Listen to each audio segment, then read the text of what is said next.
ഒരു പേര് മാത്രം, ഒരു മെയിൽ അഡ്രസ്സ് മാത്രം, ഒരുപാട് ഫോറം പോസ്റ്റുകൾ, പിന്നെ ഡിസപ്പിയറൻസ്.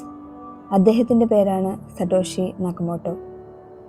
നിങ്ങളിൽ ഭൂരിഭാഗം ആളുകളും ഈ പേര് കേൾക്കാൻ വഴിയില്ല. എന്നാൽ അദ്ദേഹത്തിൻ്റെ സൃഷ്ടി നിങ്ങൾക്കെല്ലാവർക്കും സുപരിചിതമായിരിക്കും.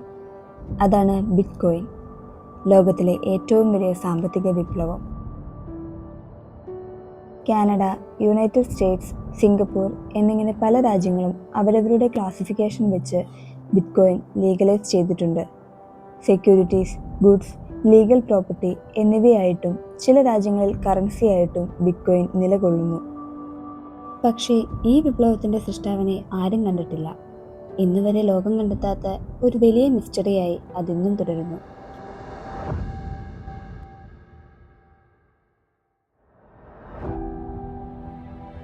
ബിറ്റ്കോയിൻ 2009 വന്നതെങ്കിലും ഡിജിറ്റൽ മണി എന്ന ആശയം വളരെ മുൻപ് തന്നെ ഇവിടെ നിലയുറപ്പിച്ചിരുന്നു.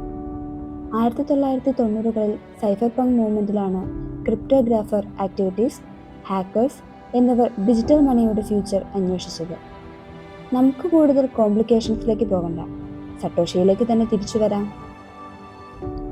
2008 ലോകം സാമ്പത്തിക പ്രതിസന്ധി നേരിട്ടപ്പോൾ ഒരു അനോണിമസ് പേഴ്സൺ 9 പേജുള്ള ഡോക്യുമെന്റ് ഇന്റർനെറ്റിൽ അപ്ലോഡ് ചെയ്തു. ടൈറ്റിൽ ഇങ്ങനെയായിരുന്നു: a peer to peer electronic cash system. വെറും 9 പേജുകൾ. അതിന് ബാങ്കിങ് സിസ്റ്റത്തെ തന്നെ ഉലയ്ക്കാനുള്ള ശക്തി ഉണ്ടായിരുന്നു. 2009 ജനുവരി സട്ടോഷി ആദ്യ ട്രാൻസാക്ഷൻ നടത്തി. അതിൽ ഒരു ഹിഡൻ മെസ്സേജ് ഉണ്ടായിരുന്നു. അതിലെ ഹെഡ്ലൈൻ ഇങ്ങനെയും: chancellor on brink of second bailout for banks. അതിലൂടെ അദ്ദേഹം പറഞ്ഞത്, bitcoin is a protest against the banks, against the system.